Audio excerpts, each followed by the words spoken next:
Hi everyone. भाई आप लोग सोच रहे होंगे कि मैं ये लिफ्ट में क्यों खड़ा हुआ हूँ मॉम डैड के साथ, और वो भी ये बैग टांग के। आखिर सीन क्या है? तो बात ये है कि मैं फैमिली ट्रिप पे जा रहा हूँ राजस्थान की तरफ, which includes Jodhpur, Jaisalmer and Jaipur. So भाई, काफी टाइम हो गया था एक्चुअली कहीं बाहर गए हुए। इससे पहले हम मई में आगरा गए थे, और उससे भी पहले फेब में आई थिंक अंडमान गए थे। फेब 2022 में गए थे मम्मी। हाँ, 22 में गए थे। So it was long due कहीं पे जाना। और दूसरी बात ये है कि मुझे लगा कि शायद आप लोग भी बोर हो गए होंगे कि क्या उस कुर्सी पे उस कमरे से मैं बैठ के किताबें दिखाता हुआ कुछ ना कुछ गाड़ियों की इन्फॉर्मेशन देता है, कभी घर से बाहर नहीं निकलता। सो आई थॉट कि ठीक है, घर से बाहर निकलते हैं थोड़ा सा टाइम निकाल के। एंड मुझे लगता है कि कभी कभार बीच बीच में थोड़ा बहुत फैमिली टाइम निकाल के परिवार वालों के साथ बाहर जाना नेसेसरी है। मेमोरीज रहती हैं, याद आती रहती है। सो ट्रिप ये है कि आज 4 अप्रैल है and we are heading over to Jodhpur directly. अब जीपीएस दिखा रहा है कि 9 घंटे का रास्ता है। आज वहां पे पहुंचेंगे एंड 5th 6th को हम वहां रहेंगे। 6th को we will head over to Jaisalmer which is almost extreme west of Rajasthan, और 2 दिन वहां पे। फिर वहां से वापस आते हुए जयपुर, वहां पे एक दिन, वहां एक रात एंड नेक्स्ट आधा दिन, and then back to Delhi. अब वहां जाके कौन कौन सी जगह देखेंगे, मेरे को सारी जगहों का नाम याद नहीं है। तो जैसे जैसे हम जाते रहेंगे, प्रोसीड करते रहेंगे, वैसे वैसे मैं आपको बात बताता रहूंगा। भाई हाईवे पे चलते चलते काफी अच्छा लेसन सीखने को मिला है। लेसन बताने से पहले मैं बता देता हूँ कि हमारी सिचुएशन क्या है। ये देखो, ये डीजल का कैन है एंड ये हम डीजल डाल रहे हैं गाड़ी के अंदर। अब आप लोग सोच रहे होंगे कि भी ऐसी क्या सिचुएशन आ गई कि हमने कैन से डीजल निकाल के इस गाड़ी के अंदर भरना स्टार्ट किया है। बताता हूँ। सो सिचुएशन ये है कि ये जब घर से हम चले थे तो करीबन 1/4 और हाफ टैंक के बीच में इसमें डीजल था गाड़ी में। हमें लगा चलो क्या इमरजेंसी है, भरवा लेंगे। फिर जब हम हाईवे पे चढ़े और टोल क्रॉस किया तो कुछ दूरी पे एक रेस्ट एरिया था, कन्वीनियंस एरिया, रेस्ट एरिया। वहाँ पे भी एक पेट्रोल पंप था, बट वहाँ पे ट्रकों की बहुत लंबी लाइन थी। तो पापा ने कहा कि भी चलो कोई बात नहीं, इतनी लंबी लाइन है, यहाँ तो बहुत वेट करना पड़ेगा, आगे से पेट्रोल भरवा लेंगे, सॉरी डीजल भरवा लेंगे। लेकिन प्रॉब्लम ये है कि ट्रक वालों को तो शायद पता था, वो इस रूट पे आते जाते होंगे, कि आगे दूर दूर तक कोई पेट्रोल पंप नहीं मिलेगा। हमें पता नहीं था बिकॉज इस हाईवे पे हम पहली बार ट्रैवल कर रहे हैं। So we kept on driving driving driving and finally गाड़ी का डीजल ही खत्म हो गया। मतलब इतना सा बचा था, बिल्कुल रिजर्व के भी थोड़े से पॉइंट्स बचे हुए थे। आई थिंक इसका डिस्टेंस टू एम्प्टी मुश्किल से 5-10 किलोमीटर होगा। तो गाड़ी चलाते चलाते हुआ क्या कि लकीली एक बोलेरो मिली थी, NHAI की, नेशनल हाईवे अथॉरिटी इंडिया की। तो उनसे मैंने रिक्वेस्ट करी कि भी नियरेस्ट पेट्रोल पंप कहाँ मिलेगा। तो उन्होंने बोला कि जी एक्सप्रेस वे पे तो दूर दूर तक कहीं भी नहीं मिलेगा, आप हमारे पीछे पीछे आ जाओ, नीचे उतर के आपको हाईवे के एक फ्यूल स्टेशन मिल जाएगा।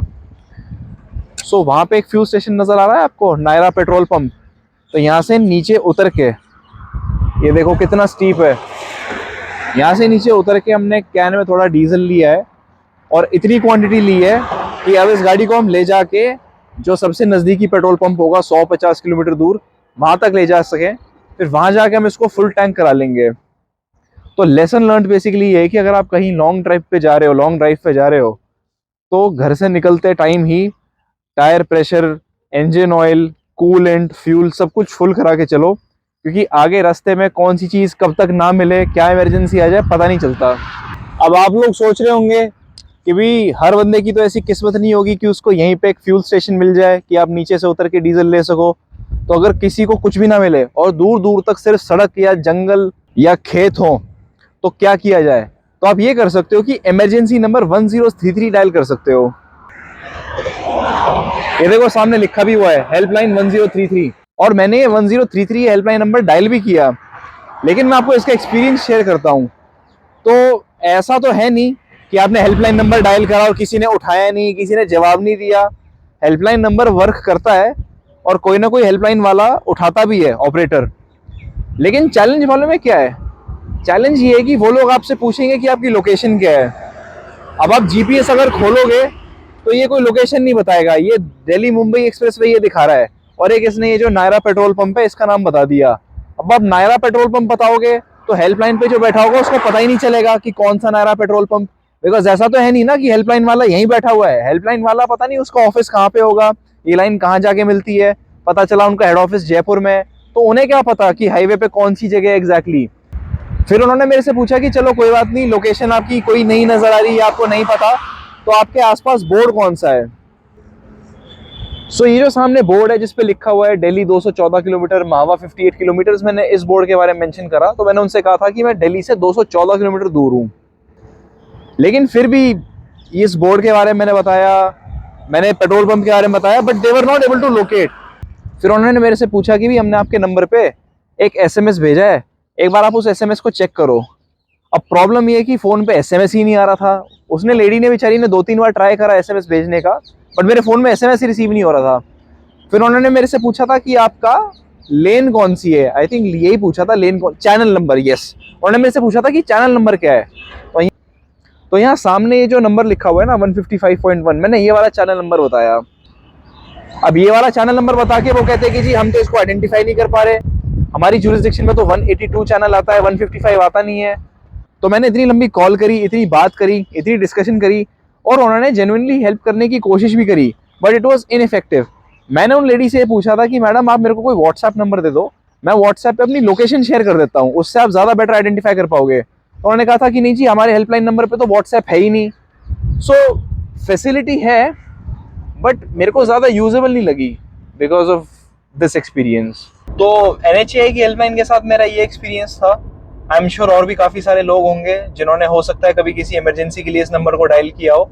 ये नंबर इसलिए दिया गया है ताकि अगर आपके फास्ट टैग में कुछ दिक्कत हो, आपकी कार में कोई ब्रेकडाउन हो जाए, किसी का कोई एक्सीडेंट हो जाए, तो वो इस नंबर पे कॉल कर सके। बट अगर आप लोगों में से किसी ने वाकई में इस फैसिलिटी को यूटिलाइज किया है, तो आप लोग अपने एक्सपीरियंसेस को नीचे कमेंट बॉक्स में ज़रूर शेयर कर देना, थोड़ी मेरी भी नॉलेज बढ़ेगी।